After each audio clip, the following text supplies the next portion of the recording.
Black CEO, ordered to stand in the economy line. One silent gesture grounded the entire flight. Hello everyone. Before we begin today's video, I need your help.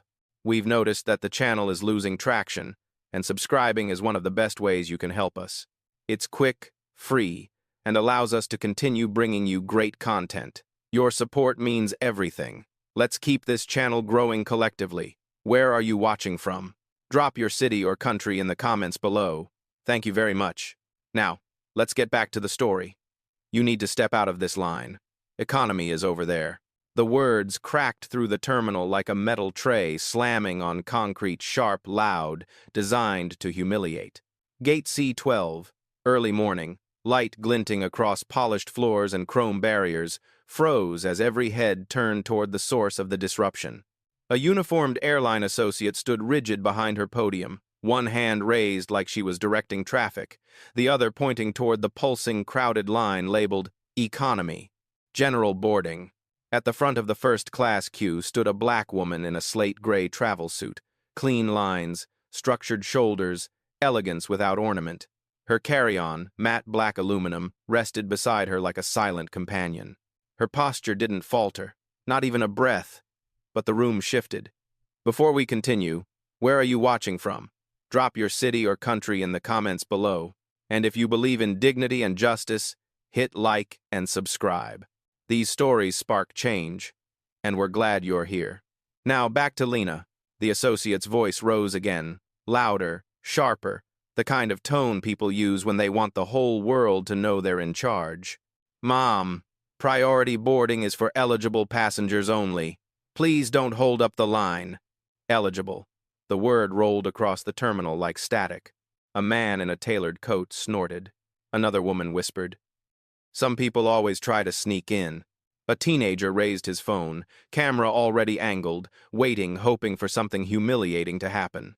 The black woman, Lena Mercer, didn't move. Her eyes lifted, calm, assessing. Not timid, not confused, just steady. Still, the associate pressed on. I'm asking you again. Economy line. There. She pointed more aggressively this time, as if the gesture itself could push Lena's body across the airport floor. A ripple moved through the crowd. Travelers leaned closer, eager spectators.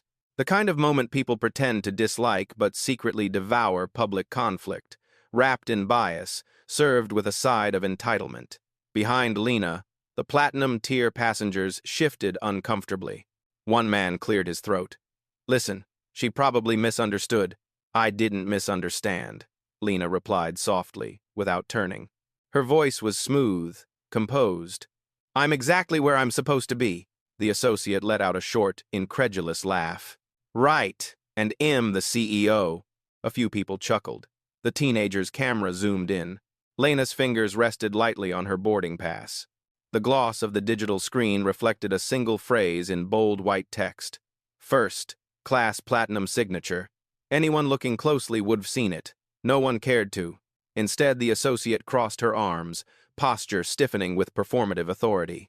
If you don't step aside, I'll have to call my supervisor. We can't have confusion in the priority line. Confusion wasn't the issue. Assumption was. A woman in oversized sunglasses leaned toward her husband. She probably got one of those discounted upgrades. Or a fake ticket, he muttered back.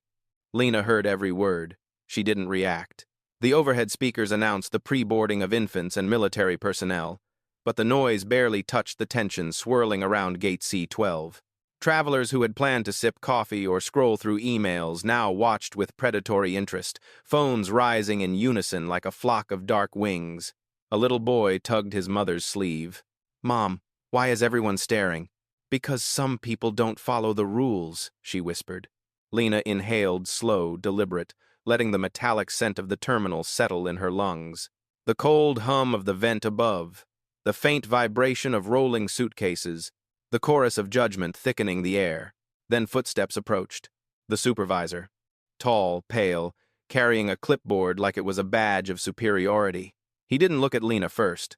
He looked at the associate, seeking confirmation of the narrative she had already built. What seems to be the issue? Shay's attempting to board first class without proper status, the associate said. I've redirected her twice.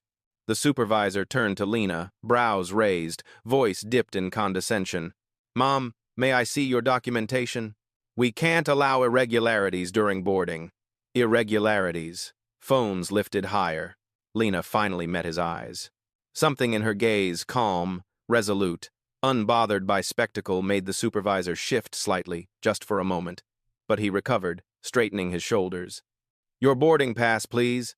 Lena held it up, screen glowing with the unmistakable words.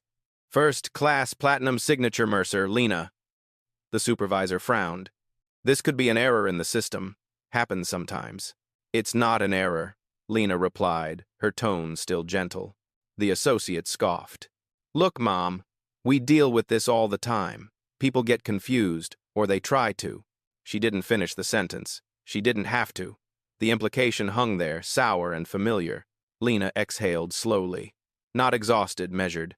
Not defeated, deciding. And as she slipped one hand into her coat pocket, the crowd leaned closer, sensing a shift in the air. Something tightening. Something quiet but absolute. She withdrew her phone. One gesture was coming. Silent. Precise. And Gate C-12 had no idea how fast everything was about to change. The terminal didn't breathe. Every passenger in Gate C-12 seemed suspended between curiosity and dread, as if the air itself had paused to witness what this woman, this stranger they'd casually dismissed, was about to do. Lena didn't raise her voice. She didn't step forward. She didn't demand anything. She simply unlocked her phone with a quiet tap. The screen's soft glow lit her face, and for the first time some people noticed something they had missed earlier. The stillness. That specific, unnerving kind of composure only seen in people who do not need to prove anything to anyone. The supervisor shifted uneasily. Mom, whatever you're about to do, there's no need. Let's handle this the proper way. But the words died the moment Lena tapped open a single, discrete icon. AeroLink Board Access, an internal portal only used by senior-level investors and executive partners of the airline. The associate blinked. The supervisor's throat tightened. Lena didn't look at them. She simply scrolled, her movements efficient, practiced the motions of someone accustomed to navigating systems meant for those who built them. A man behind her whispered, "Is that a staff app?" Another replied, "No, that's not staff, that's corporate." The atmosphere shifted again, colder, quieter. Lena lifted the screen slightly, not to show off, not to shame, but as clarity. A courtesy the room didn't deserve. On the display, in crisp white letters, was a title none of them had expected: Executive Board. Priority Authorization. Lena Mercer. Chairwoman. The associate stumbled back a step. The supervisor's face drained to a pale, chalky gray. But before they could speak, a new voice entered the scene, low, urgent, breathless. Miss Mercer? A man in a navy suit hurried from the concourse, badge swinging against his chest like a pendulum. His nameplate read, Terminal Operations Manager, H. Collins. He stopped in front of Lena with the kind of respect that didn't need rehearsal. Mom. We weren't informed you'd be traveling through Chicago today. Lena finally looked up at him, expression neutral. It shouldn't matter. Collins swallowed hard. He already knew. Kensington, what happened here? He asked the supervisor without turning his head. Kensington stammered. There was confusion with her status. Confusion? Collins echoed, the word curving with disbelief and the beginning of anger. You questioned the boarding status of a platinum signature passenger? The chairwoman of our executive board? The associate's mouth opened, but nothing came out. Collins didn't wait for a response. He switched to his earpiece instantly. Ground control, this is Collins. Freeze boarding at gate C-12. I repeat, freeze boarding immediately. Stand by for correction protocol. Passengers gasped. A father holding a toddler muttered, They're stopping the flight? His wife whispered, Because of her? No one said it with malice now. It was awe and fear. The boarding signs flickered from pre-boarding to on hold. The jet bridge lights dimmed. The boarding lane locks clicked shut. Gate C-12 had gone still. The supervisor tried again, voice shaky. Miss Mercer, I sincerely apologize for any misunderstanding. Lena cut him off gently, not unkindly. A misunderstanding is when you read the wrong gate number. This was something else. Her tone wasn't aggressive. It was precise, surgical in its accuracy.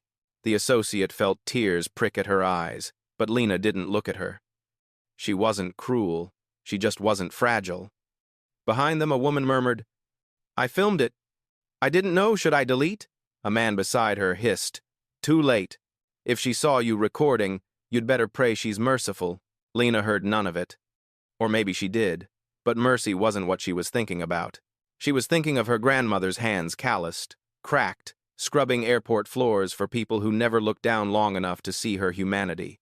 Hands that endured what dignity refused to. Lena slipped her phone back into her coat, movements calm, exact. "Mr. Collins," she said quietly, "please continue your job. I'll board when you're ready." Collins nodded immediately. "Yes, ma'am. We just need to brief the crew." "And, Miss Mercer, the CEO will be notified." The supervisor's knees nearly buckled. Lena stepped toward the boarding lane, slow, measured, not triumphant, not vindictive, just reclaiming the space shed. Been denied. And as she walked, every person standing in gate C12 shifted with her, some stunned, some guilty, many suddenly aware of how quickly assumptions can collapse when truth walks past them without a word. The flight wasn't just delayed now. It was grounded by silence. For a long moment, no one dared to move. The boarding screens still pulsed on hold, casting a faint amber glow across Lena's face as she stepped aside from the podium. She wasn't flustered, wasn't shaken. She simply stood with the posture of someone who had lived through storms far louder than a disrespectful gate agent. But the terminal? The terminal trembled. Phones hovered mid-air. People whispered with the anxious appetite of spectators who suddenly realized the show they'd been enjoying had consequences attached. And somewhere in that tense, artificial hush of recycled airport air, the question began surfacing in hushed fragments. Who exactly is she? Lena didn't offer an answer. She never needed to introduce herself to rooms that would one day report to her anyway. But Gate C12 was only seeing the surface, the polished edges, the quiet discipline, the stillness that made arrogance shrink. To understand why a single gesture from her could freeze an entire flight, you'd have to understand who Lena Mercer really was. Years before this morning, before boardrooms and investment syndicates whispered her name with a mix of awe and caution, Lena had walked through airports as a child, traipsing behind her grandmother during graveyard cleaning shifts. The fluorescent lights had buzzed like tired bees overhead. The waxed floors smelled of disinfectant and exhaustion. Travelers in expensive coats had passed them without offering a glance. Her grandmother never complained. She had a saying, "We work hard, baby, but one day they'll look you in the eye." That promise became Lena's compass. At 18, she entered aviation logistics not because she loved airlines, but because she'd spent her childhood watching the machinery of travel grind people like her grandmother into the background. She wanted to understand it, then influence it, then rewrite it. By 28, she had founded Mercer Airlink Technologies, a company that started as a small scheduling optimization startup and grew through strategy, grit, and a reputation for solutions no one else could deliver into one of the backbone infrastructures of modern flight operations. When the three largest airlines in the country merged their back-end systems, they did it through Mercer Airlink. When international carriers needed advanced routing algorithms to save millions, they licensed hers.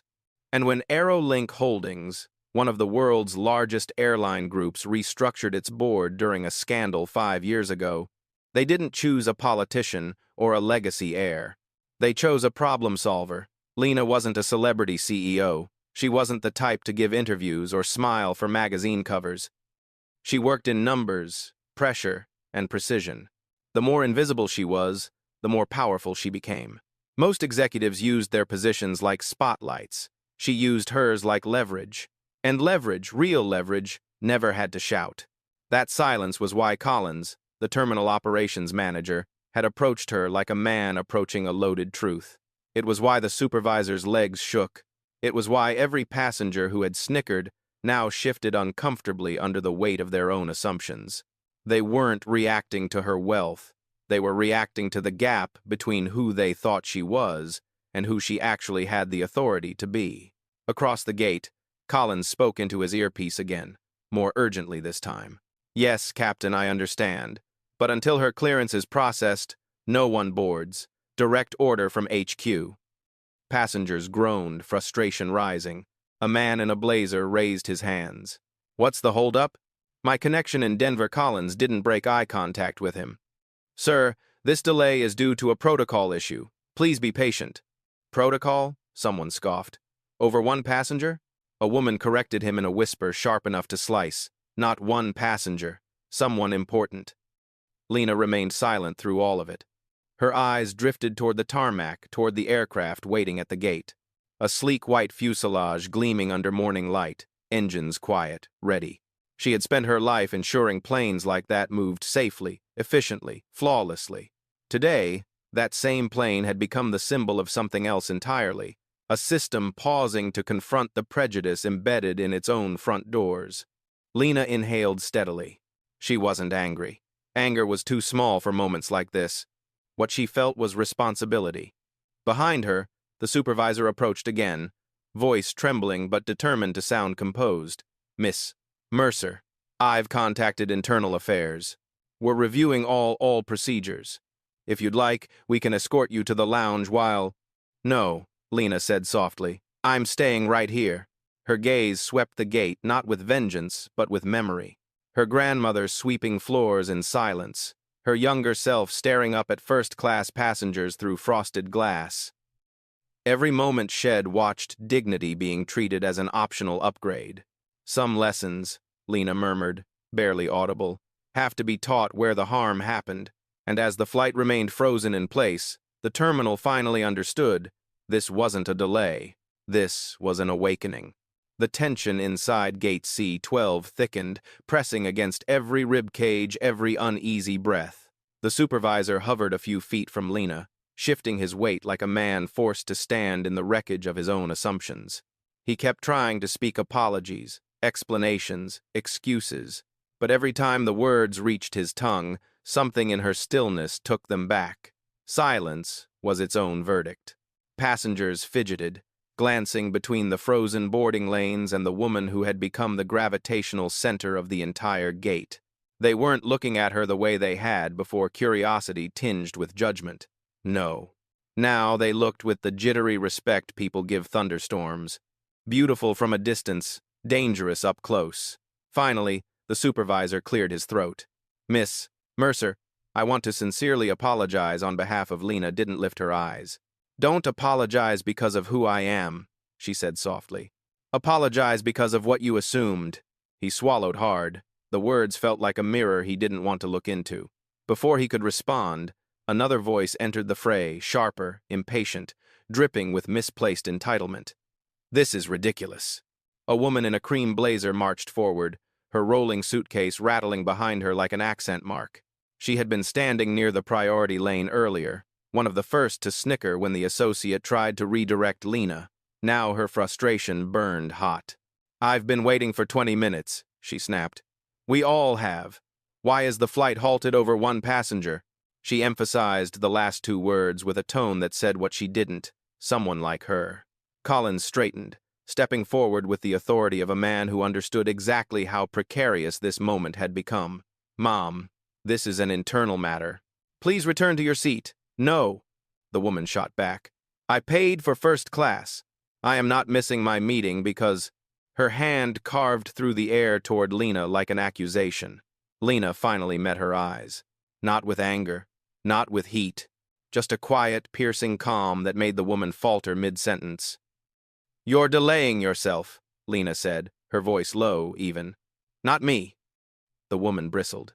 Excuse me? You assumed I didn't belong here, Lena continued. You encouraged that assumption. Now you're paying for it. Gasps tremored through the crowd. Some nodded. Others stepped back, grateful not to be the one in the crosshairs of Lena's restraint. The woman opened her mouth for a rebuttal she never got to give because a chime buzzed through the intercom overhead. A voice, tight, professional, carefully neutral, flowed from the speakers. Attention passengers of Flight 2781. Boarding is temporarily paused due to a procedural correction. We appreciate your patience. Correction. The word echoed like a small earthquake. The associate who had initiated the entire scene stood frozen behind her podium, hands trembling so visibly she had to clasp them to stop the shaking. Her eyes glistened not just with fear, but realization. She'd been trained to know what a procedural correction meant. Retraining, review, formal record, possibly worse. But Lena didn't look at her. She didn't need to. The moment had already done its work. The woman in the cream blazer huffed loudly and stepped back, defeated, but unwilling to admit it. "I just want to get on the plane," she muttered, more to herself than to anyone else. Lena tucked a strand of hair behind her ear, her voice quiet enough that only those closest heard. "So did I." It wasn't bitterness. It was truth delivered with the soft weight of memory. One of the men in the priority line cleared his throat. I'm sorry for earlier," he said awkwardly, not quite meeting Lena's eyes. "I shouldn't have assumed." But Lena lifted a hand gently, stopping him. "Awareness is enough for today." He nodded, embarrassed. The overhead lights above gate C-12 dimmed slightly, then brightened, signaling internal systems updating. Collins spoke into his earpiece again. "Yes, Captain. Once clearance is restored, Miss Mercer boards first." That sentence traveled like an electrical current through the crowd. Some mouths fell open. Some shoulders stiffened. A few people lowered their phones, suddenly aware that recording might be the worst decision of their day. The associate finally managed to speak, her voice cracking. "Miss Mercer, I truly didn't know." "You didn't need to know," Lena replied, not unkindly. "You only needed to treat me like a person."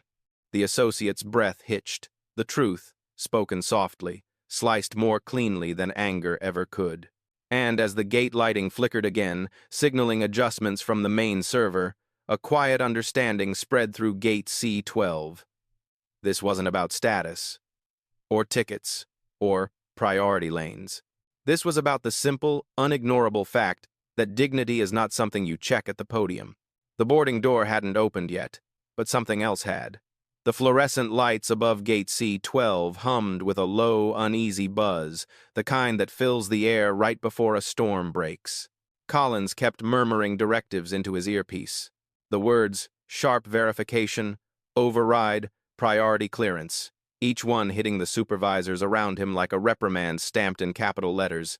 But Lena stood still, still as polished stone. Still as someone who had learned long ago that responding too quickly often meant giving power away for free. Around her, whispers sharpened into distinct threads. "Is she, like, corporate? She froze the whole flight. That app she had, who even has access to that?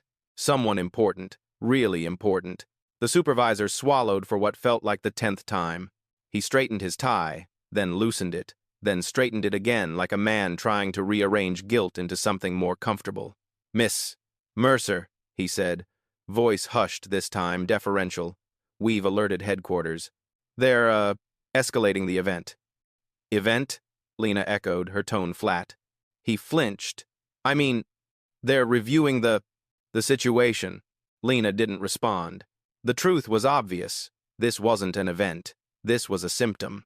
Before the supervisor could dig himself deeper, Collins stepped forward again, his expression tight with urgency. "Mom," he said to Lena, "the crew is requesting guidance. They'd like to know how you prefer to proceed." The crowd stiffened. How you prefer to proceed. That was not a question airlines asked passengers. That was a question airlines asked decision-makers, the people whose signatures could shift flight paths and rewrite protocol manuals. Lena inhaled slowly, letting the air settle in her chest. Her voice, when it came, was soft but absolute. "I want transparency," she said, "and accountability. Nothing more." Collins nodded, almost relieved. "Understood." He switched back to his earpiece. "Proceed with accountability protocol. Full documentation." The associate, who only 20 minutes earlier had barked instructions like a drill sergeant, pressed a trembling hand against her chest. Her face crumpled under the weight of what she'd triggered. She whispered, "I didn't mean to." Lena turned her head slightly. "It wasn't intent," she replied gently. "It was instinct." The associate's breath caught. Instinct. The word stung more than accusation. A man near the window stepped forward, emboldened by the shift in energy. He was older, maybe in his late 60s, wearing a tweed blazer that smelled of academics and long lectures. "If I may," he said softly, "I saw everything. And I want to say, I'm sorry, not just for myself, but for what this system teaches us to expect." His voice trembled, but his sincerity didn't. Lena looked at him fully this time. "You don't owe me anything. Respect isn't debt," he replied quietly. "It's recognition." The line rippled through the gate like a draft under a closed door, subtle but chilling. A few people lowered their eyes. Others straightened their posture, uncomfortable with how deeply the truth lodged itself in their ribs. Then the announcement chimed again. "Ground control to gate C-12. Stand by for updated authorization." The jet bridge lights surged back to life, then faded, then surged again like a heartbeat trying to find its rhythm. Collins exhaled, tension slicing his breath in half. "They're correcting the internal flag. Once it's fixed, we'll resume." But the woman in the cream blazer, the same one who had argued earlier, couldn't let go of her indignation. She stepped forward again. "I just don't understand," she huffed. "Why does everything have to stop because of one mistake?"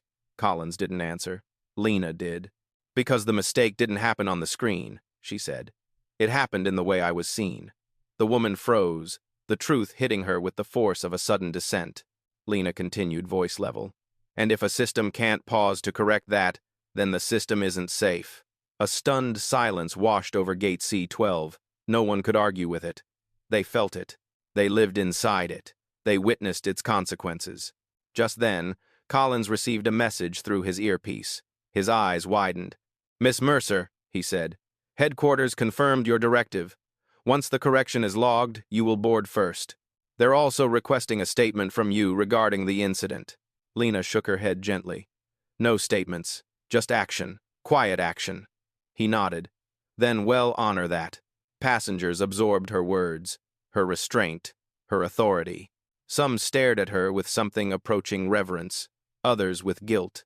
But one thing was certain, no one saw her as one passenger anymore. She was the axis the morning now revolved around. And Gate C-12 understood without her raising a single decibel that dignity wasn't just being restored, it was being recalibrated. The jet bridge lights flickered again once, twice, before stabilizing in a cold, sterile glow. A ripple of unease spread through the passengers as Collins lifted a hand to quiet the low hum of chatter vibrating through Gate C-12. "Ladies and gentlemen," he announced, "boarding will remain paused while we complete an internal compliance review." Compliance review. The words sank like weighted stones. People who had been impatient minutes ago now stood unusually still, glancing at Lena, at the associate, at the supervisor, at one another. It was dawning on them that they weren't waiting for a procedural fix. They were witnessing the opening steps of something far larger, something corporate, something consequential. The associate wiped her palms on her uniform, her breath shaky. The supervisor hovered behind her, trying to steady his expression into something resembling professionalism, but his eyes betrayed him wide, anxious, pleading for time he didn't have. Lena remained silent. Silence wasn't her shield. It was her stage. Across the waiting area, a young man in a puffer jacket lowered his phone, the same phone head eagerly raised to record her humiliation earlier. He took a hesitant step closer. "Mom," he said quietly, "if you want me to delete what I filmed, I will." Lena looked at him for a long, measured second. "Did you record because you cared?" she asked, "or because you were entertained?" He swallowed hard, the answer written all over his face. Lena didn't need to say anything more. The shame was its own lesson. Behind him, a couple whispered nervously. "Do you think people will lose their jobs? I mean, she has the power to do it, right? She grounded an entire flight with her phone. But they were all wrong. Lena hadn't grounded anything. Her silence had. Collins approached again, tablet in hand, scanning the latest update. His forehead tightened. "Miss Mercer," he said carefully, "corporate needs confirmation of your preference before we proceed to corrective action." Lena's gaze lifted, calm but unyielding. "What kind of action?" he swallowed. "Well, the supervisor and associate may be suspended pending investigation. In cases like this, termination is—" "No," Lena interrupted before he could finish. The associate exhaled sharply, knees nearly buckling. The supervisor sagged with relief. But Lena continued, "I'm not here to ruin careers. I'm here to fix culture." Collins nodded, slowly impressed, almost humbled. "Yes, ma'am." Lena gestured toward the podium. "What is the standard disciplinary measure for procedural misconduct?" "Retraining," he replied. "Bias awareness coursework. Service recalibration." "Then apply it," she said, thoroughly. The associate's eyes flooded as she whispered, Thank you, ma'am." But Lena wasn't finished. She turned to Collins again. "And I want a full audit of this terminal's frontline protocol. Not to punish anyone, but to understand why this keeps happening." "This?" Collins echoed. Lena nodded. "This isn't the first time, and we both know it won't be the last unless something foundational changes." He lowered his tablet, absorbing the weight of her words. She wasn't angry. She wasn't vindictive. She was exact. Exactly the kind of person systems feared and needed. At that moment, a message crackled through Collins' earpiece. His posture straightened. "Understood," he said. Then, turning to Lena, "Mom, HQ has finalized the correction. The aircraft is officially under restricted authorization until your clearance is processed. Captain Sato is requesting to meet you before boarding." Lena shook her head. "No special meetings, no ceremony, ill board when the passengers do." "But you're the chairwoman," Collins reminded softly, as if she might have forgotten. "That's exactly why," Lena replied. Across the gate, a man murmured, "She's different." His wife whispered back, "She's the kind of leader people pretend to be." The boarding signs flickered once more on hold standby, but they stayed frozen, waiting. Passengers shifted, glancing toward the aircraft, then toward Lena again. She had become the anchor of the moment, the quiet command center around which everything revolved. And then, somewhere behind the row of seats, a small voice broke the tension. "Mom," a little girl said, tugging her mother's sleeve, "why did they stop the plane?" Her mother hesitated, then glanced toward Lena, hesitating not out of fear, but respect. "Because," she said softly, "someone wasn't treated fairly." The girl blinked. "And they're fixing it?" Her mother nodded. "Yes, they are." Lena heard the exchange. Her expression didn't change, but something in her eyes softened, just a fraction. This wasn't about a delayed flight, or a mistaken line, or even the humiliation that sparked it. This was about what happened when a system met a consequence it couldn't ignore, a consequence that didn't shout, didn't threaten, didn't posture, a consequence that led with dignity. Stillness had grounded the plane. But justice, quiet, measured justice, was preparing it to rise again. The terminal settled into a heavy, contemplative quiet, the kind that follows a truth no one can unhear. Gate C-12 no longer felt like an airport queue. It felt like a courtroom suspended in mid-verdict, waiting for the final stroke that would define the morning. Outside the windows, the aircraft remained motionless. Its reflection stretched across the tarmac like a grounded promise. Inside, every eye kept sliding back to Lena, drawn not by spectacle anymore, but by something slower, deeper. Accountability, taking shape in real time.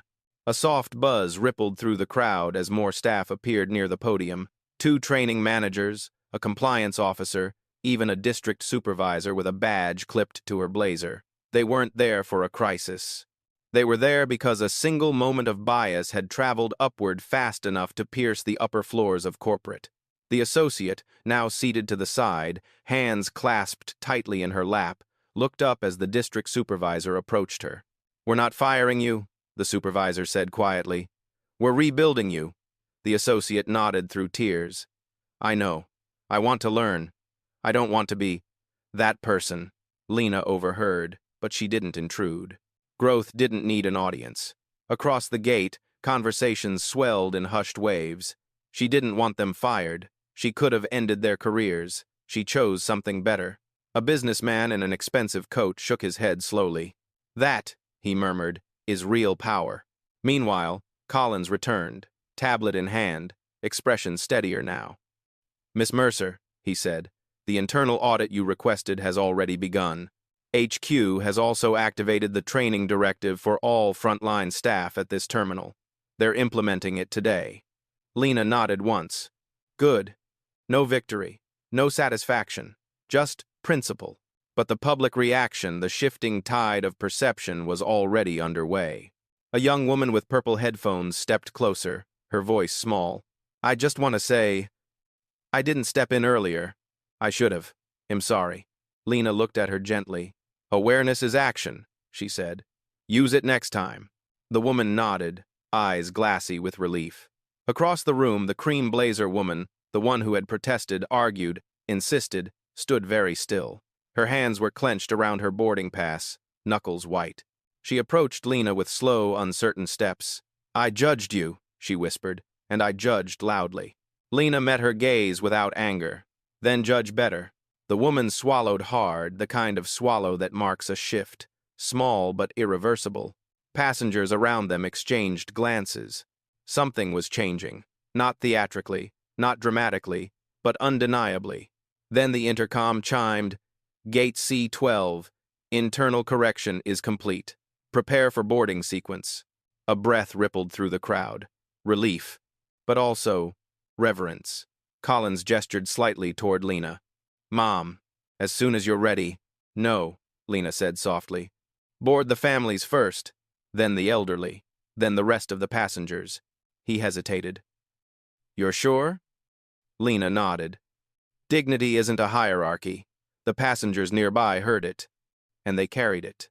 For the first time that morning, Gate C12 felt warm not in temperature, but in tone. A small girl in pigtails watched Lena with open wonder. "Mom," she whispered, "she's like the boss of the sky." Her mother smiled. "Yes, sweetheart, she is." And as the pre-boarding call echoed through the terminal, every person in that gate understood the flight had been grounded by silence. But it would take off because of integrity. The boarding lanes reopened with a soft, mechanical sigh, the retractable belts clicking back into place. Families rose first, parents gathering backpacks, children clutching stuffed animals walking toward the gate with a new kind of hush, as if passing through a room where something sacred had happened. Lena stepped aside and let them move ahead. Not because she needed to, because it reminded her of the nights her grandmother worked double shifts so families like these could pass through spotless terminals without ever knowing who made them shine. Accountability was necessary. Humanity was non-negotiable. As the line moved, Collins checked something on his tablet, then approached her once more. "Miss Mercer," he said, "softer now. HQ has asked whether you want to reassign today's staff. If you prefer a different crew, we can—" "No," Lena replied. "They'll stay. They need to learn from today, not escape it." He nodded slowly, both impressed and humbled. "You're building something better," he murmured. "Not something," Lena said. "Someone." The associate, still seated off to the side, looked up at Lena with a mixture of fear and gratitude. Lena met her gaze, just for a second, and gave a single nod. The kind that said, "Stand up, start again." The woman's eyes brimmed as she rose to her feet. Behind them, a few passengers whispered, "She could have punished them. She chose to teach. That's leadership right there." But Lena didn't turn. Praise was noise. Principle was signal. A cluster of airline staff, HR leads, compliance officers, terminal management, gathered near the jet bridge for a brief update. Their hushed conversation drifted outward. Full protocol audit. Bias retraining deployed immediately. Recalibrating supervisor role expectations. Chairwoman's directive takes precedence. Passengers didn't understand all of it, but they understood enough. A single moment of disrespect had forced an entire system to look at itself, and systems rarely survived introspection without changing. As the pre-boarding group finished, Collins returned and spoke quietly. "Miss Mercer, you may board whenever you choose." Lena glanced toward the crew door, where 2 flight attendants stood waiting. Their posture was different from earlier, straighter, gentler, aware. One of them smiled nervously. "Mom, it would be an honor to welcome you aboard." But Lena shook her head. "Not yet." She walked toward the seating area instead, pausing beside the supervisor who had remained rooted near the podium, unable to hide how shaken he was. He straightened immediately. "Miss Mercer, I'm deeply sorry for—" She raised a hand. "This isn't about regret," she said quietly. "It's about responsibility. Your team follows the tone you set. Make sure the next tone is better. His throat tightened. It will be. I'll be back, Lena said, and I'll see it. It wasn't a threat. It was a promise, with teeth and grace woven together. The supervisor nodded, the weight of those words settling on his shoulders like a new uniform. Nearby, a woman who had watched everything unfold spoke softly. She didn't humiliate him. She required him to rise. And that, more than any punishment, changed him. Finally, when the last of the families and elderly passengers had boarded, Collins approached one last time. "Miss Mercer," he said, "the cabin is ready." Lena took a breath, steady, grounded. "Let's finish what we started." She walked toward the jet bridge, heels tapping a calm, rhythmic cadence across the floor. Not a march of victory, a march of reformation. And every step carried the quiet truth Gate C-12 had finally learned. Power doesn't need volume, it only needs direction. The jet bridge was quiet, too quiet. Not the usual metallic echo of hurried passengers, not the chatter, not the shuffle of boarding passes. Just stillness, humming under soft, fluorescent lights, the kind that made every footstep sound intentional. Lena walked through it slowly, not out of hesitation, but out of purpose. Behind her, Gate C-12 watched from a distance as if she were stepping into a different realm, one she had already reshaped, without ever raising her voice. At the aircraft door, Captain Sato waited cap in hand, posture straight, respect radiating from him like heat from an engine. His eyes carried the weight of someone who understood exactly what had unfolded. "Miss Mercer," he said gently, "welcome aboard. I apologize on behalf of the entire crew." Lena offered a small nod. "Thank you, Captain. Let's move forward." He stepped aside, allowing her to enter.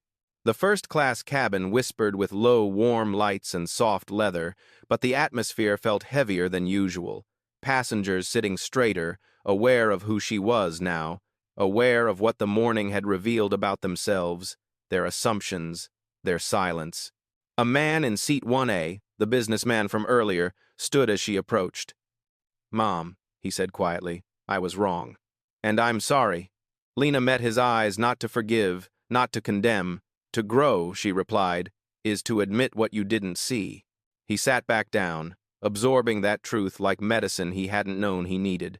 Across the cabin, the woman in the cream blazer looked away when Lena passed, shame wrapping around her like a too-tight coat.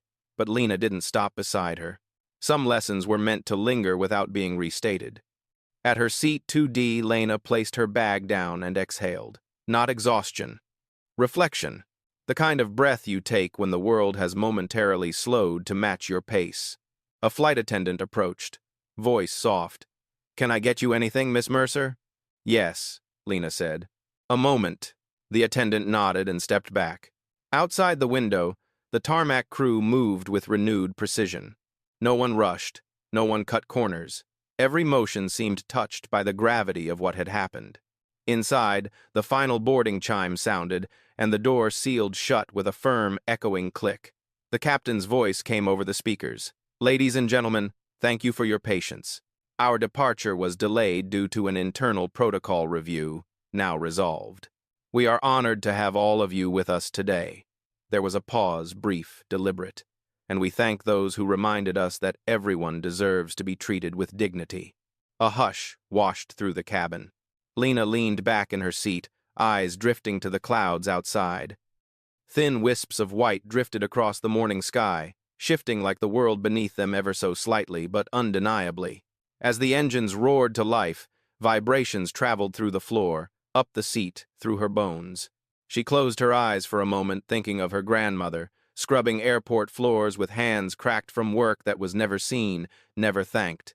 "They'll look you in the eye one day, baby." They were looking now.